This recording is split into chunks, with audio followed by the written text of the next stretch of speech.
And we got a question from Maximus Prime, who did want to know who our best 11 is for the U.S. And I did want to bring that up because I do think for all the Gregg haters out there, there still has to be an element of understanding that we didn't have a lot of players to select from, from this particular game. Weston McKennie wasn't there.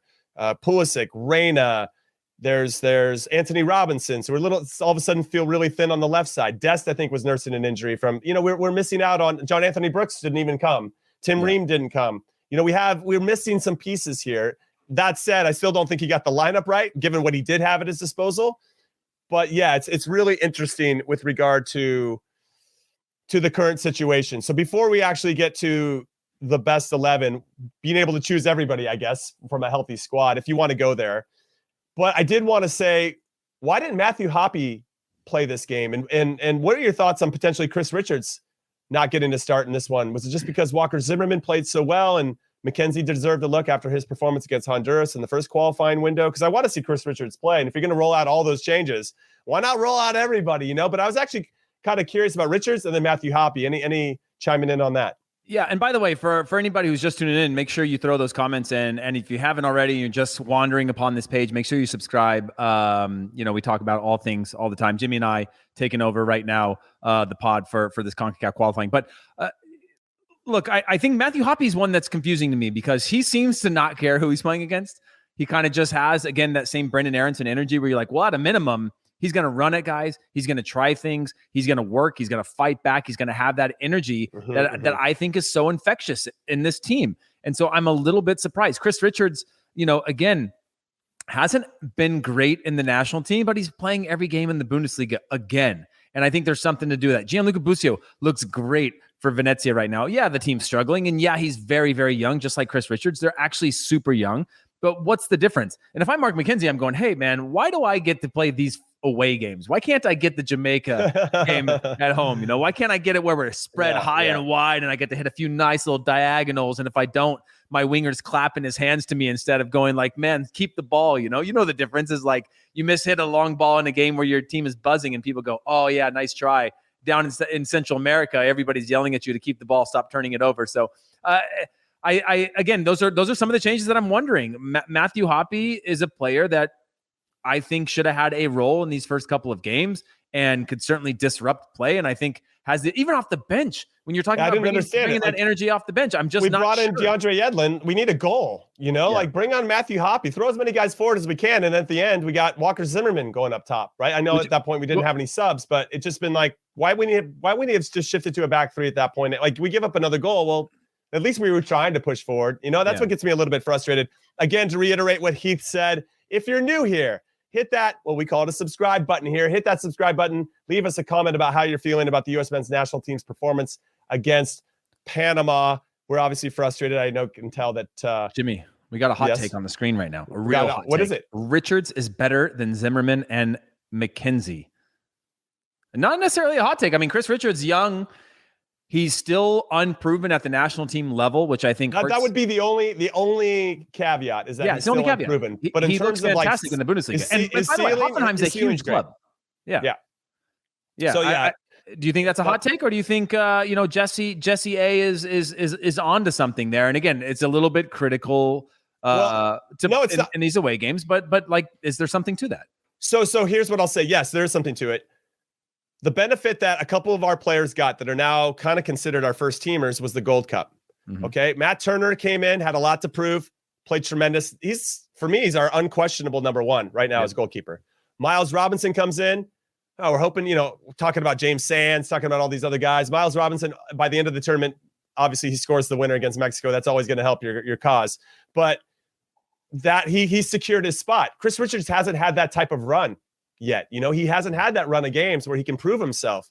And I was kind of hoping it would be this window. Now, I don't know if Gregg's trying to bring him along slowly, like, hey, this is what it's like to play in a World Cup qualifier. Just sit and watch the Jamaica game. Ooh, this is how it feels to be away from home. Take a look at how it feels and tastes, and maybe you'll get to play the next one. I don't know exactly what the methodology is, but to Jesse's point, if Chris Richards gets those run of games, I think we'd be having that same type of conversation that, hey, this partnership between Miles Robinson and Chris Richards is our partnership moving forward.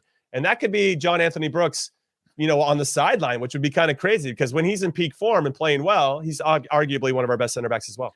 I will say that in a game like this, and I think Mark McKenzie does an ample job using his left foot, driving the ball up the field and connecting with his left foot, but not having natural-sided left-footed players certainly changes your ability to change the point of attack, to find the weak side pass in these pockets, things like that. And I think he attempts those at times, but it definitely changes the dynamic. So when you're thinking about John Anthony Brooks and things like that moving forward, it's really hard to imagine him not having a role. The upside, by the way, what we're talking about right now is a 22-year-old replacing a teenager who could maybe sub in for a teenager. That's a really good argument to have. Like, we are top, I think, number 2 or 3 in the world for under 21 minutes played in Europe right now for players from all nations. The U.S., I think, is second.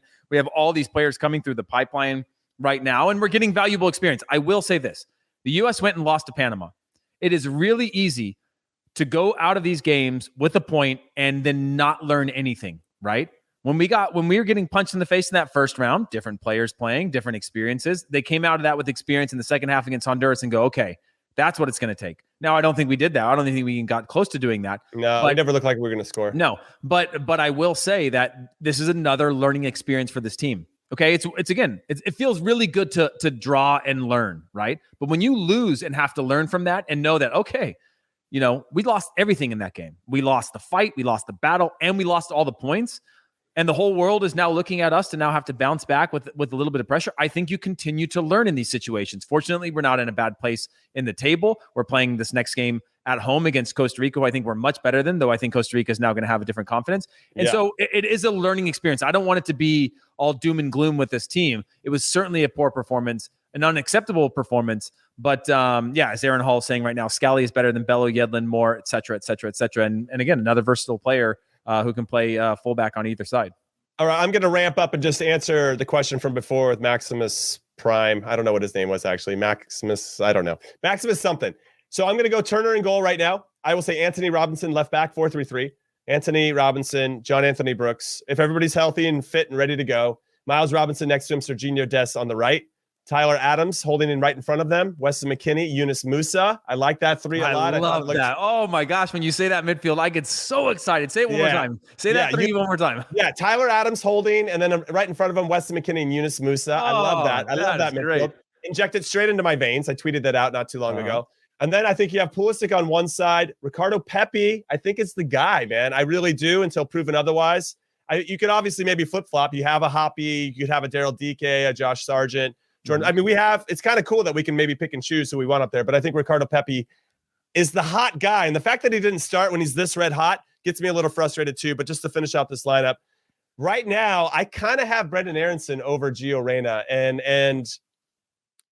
even though Gio Reyna, nobody should be guaranteed a starting spot with the national team, right? Mm-hmm. Whether your dad played in 4 World Cups or not. And even though he's a terrific player and plays for Dortmund, I just think that Brenden Aaronson does a little bit more to drive the game. So I kind of put him there. And then obviously we have some tremendous super subs coming off the bench, which include Gio and Timothy Weah and all the forwards that I mentioned. Mm-hmm. And then even in the back line, you can kind of pick and choose based on how players are performing. But that would be my starting 11 right now. Here's the only thing that I would give the chance, and I'm going to go with that same lineup, except I'm going to go Gio Reyna over Brenden Aaronson on this one. Purely because... Sub? No. As my starter, Gio Reyna is going to be my starter. Yeah. But Brenden Aaronson is super sub for sure. Got it. At the moment. Now, I do think that you have the ability with Weston McKennie, Yunus Musa, that you can pull in a Gio Reyna to play in that 10 spot underneath, which I don't think he's been great at. But we also haven't had a Ricardo Pepi to play with. And I think that Ricardo Pepi is going to make Gio Reyna a much better player, to know that he has that combination play, somebody that, again, Ricardo Pepi's game is relatively simple when his back is to the goal. And I think he gets players involved around him even better. And so I think Gio Reyna, who's a pass and move the feet off of him and get into good spaces and wants the ball back in tight spots for combination play, I think that could bring out the best in Gio Reyna within this national team. That's fair. That's a fair thing, and I would be happily switch that out. Yeah, based on peak form. But there's something about Brenden Aaronson's game I really like. I otherwise, that's the only thing that I can see of having him not be a starter. And then I would have to say, hey, Gio, you're going to have to you're going to have to battle with Yunus Musa and Weston McKennie for that spot on the inside. Otherwise, I just don't see. Again, Brenden Aaronson isn't going to be as effective as he is now, and I think his energy is a huge value to this team beyond just what he does with the ball when he has the ball. I think it's something that this team needs to set the standard of moving forward. And I think when he has that, whether he's on or off, he just makes the game better and faster and more predictable. And I think that's hard to erase. But I'm just giving Gio this thought of like, hey, what if Pepe was the U.S. national team's Holland?